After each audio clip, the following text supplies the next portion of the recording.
Nah, jadi project pertama aku waktu itu pas SMA bikin website sekolah gitu. Waktu itu bikin website SMA aku gitu ya. Sebenarnya yang miris itu adalah yang tadi berkomentar-komentar seperti itu bukan anak perempuannya sendiri gitu. Itu yang berkomentar adalah support sistemnya mereka, yang berkomentar gurunya, orang tuanya, kepala sekolah gitu ya. Bukan anaknya sendiri tuh diem aja sebenarnya gitu.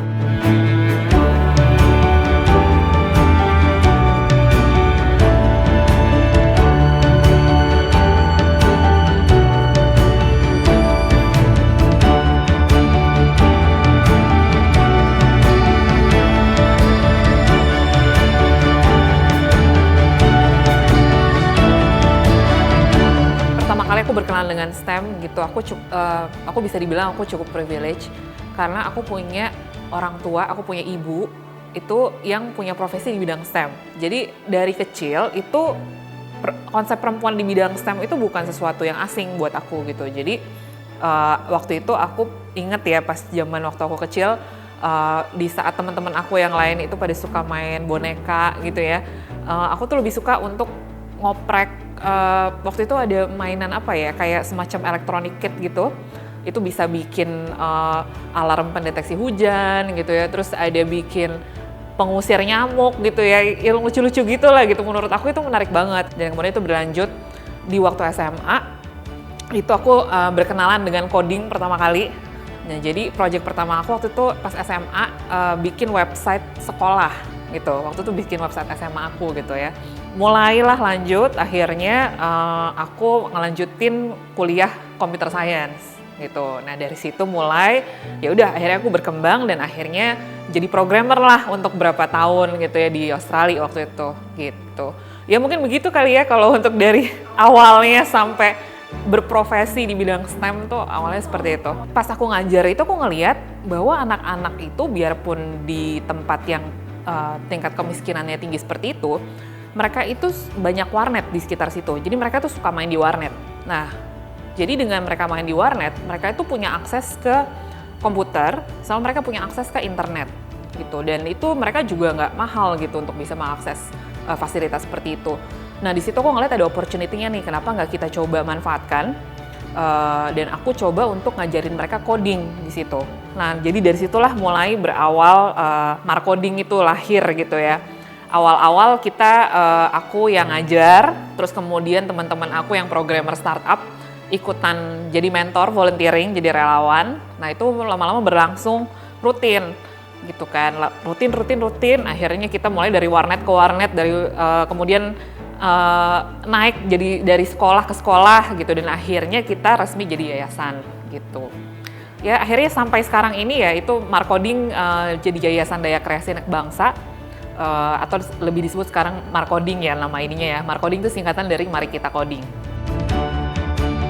Kalau untuk perempuan inovasi, jadi kan kita udah mulai Marcoding itu 2017 ya, jadi udah sekitar 7 tahun. Nah, terus kemudian selama jalanin Marcoding ini, aku juga menemukan suatu temuan-temuan yang berulang terus kejadiannya gitu, yaitu kita sulit sekali untuk merekrut peserta perempuan. Nah, waktu aku ngomong ke kepala sekolahnya, ke gurunya, atau bahkan ke orang tuanya, banyak komentar-komentar yang bikin kita kaget gitu ya. Jadi ada yang ngomong, misalnya waktu aku ke kepala sekolahnya bilang, "Mbak, ini kan coding ya, coding ini kan biasanya pakai logika gitu. Nah, kalau biasanya kan anak perempuan itu kan lebih emosional gitu. Kalau logikanya kurang, kenapa nggak dikasih buat pelatihannya buat anak laki-laki gitu, lebih diutamakan buat mereka." Nah, itu komentar seperti itu bikin panas gitu ya.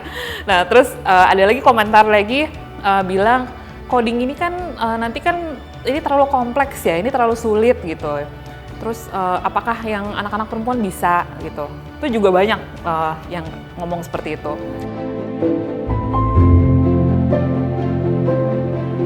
Salah satu yang kita ajarkan di Perempuan Inovasi ini juga tentang kesetaraan gender, supaya buat anak-anak perempuan yang melihat itu juga bisa terinspirasi gitu. Jadi mereka juga punya kepercayaan diri untuk bisa mau mengambil langkah untuk belajar teknologi. Sebenarnya yang miris itu adalah yang tadi berkomentar-komentar seperti itu bukan anak perempuannya sendiri gitu. Itu yang berkomentar adalah support sistemnya mereka, yang berkomentar gurunya, orang tuanya, kepala sekolah gitu ya, bukan anaknya sendiri tuh diem aja sebenarnya gitu. Jadi belum apa-apa tuh mereka udah dimatikan gitu mimpi-mimpinya mereka gitu. Awalnya kita di tahun 2020 itu kita mulailah program perempuan inovasi, tapi lebih seperti lebih webinar-webinar gitu ya. Tapi kemudian kita di tahun 2021 itu kita dapat grant dari Kledepo, Power of Radiance gitu. Nah dari situ kita jadi punya amunisi untuk kita bisa melakukan program perempuan inovasi ini dengan lebih serius gitu. Dan akhirnya dari situ kita jalan, kita bisa bikin program beasiswa untuk perempuan Indonesia, untuk bisa beasiswa yang langsung siap kerja gitu ya, nggak cuma sekedar upskilling aja gitu. Nah itu udah kita jalankan, dan kemudian dalam perjalanan, seiring dengan perjalanan kita itu kita bertemu dengan ada beberapa pihak yang memang memiliki visi dan misi yang sama gitu. Jadi kita ketemu dengan Mbak Dian Sastro, dengan Yayasan Dian Sastrowardoyo, dan kemudian dengan Magnific Indonesia juga gitu ya. Communications Agency. Nah makanya kita bersinergi bertiga ini, ada Markoding, Yayasan Dian Sastrowardoyo, dan Magnific Indonesia. Dari tahun 2021 akhirnya kita resmi meluncurkan Perempuan Inovasi ini sebagai inisiatif dari kita bertiga. Pas waktu kita di Perempuan Inovasi, kalau masalah perempuan lebih emosional atau enggak, itu enggak ada hubungannya ya menurut aku, itu hanya mitos gitu. Dan memang secara saintifik juga sudah dibuktikan itu enggak benar gitu ya. Nah jadi kalau yang kita hadapin tantangannya itu pertama tuh mindset gitu, untuk baik untuk dari segi perempuannya maupun ekosistem di sekitarnya gitu. Ya itu mindsetnya stereotipnya udah sangat mendarah daging banget gitu, yang bilang kalau perempuan tuh nggak bisa tadi yang perempuan emosional, perempuan logikanya kurang gitu ya, perempuan nggak bisa menyelesaikan sesuatu yang kompleks gitu ya. Itu tuh udah mendarah daging, dan akhirnya itu berpengaruh yang paling utama menurut aku adalah kepercayaan diri. Aku berusaha tanamkan gitu ya untuk teman-teman perempuan khususnya, itu adalah supaya kita mengerti cara membedakan stigma, mana yang stigma dan mana yang fakta gitu.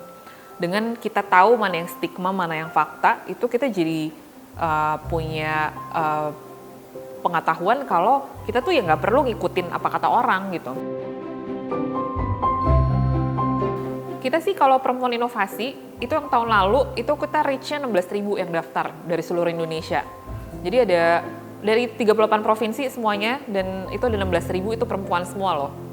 Gitu. Ini aku baru ngitung yang perempuan inovasi ya. Kalau untuk yang Markoding secara keseluruhan, itu kira-kira ada 30.000 mungkin ya.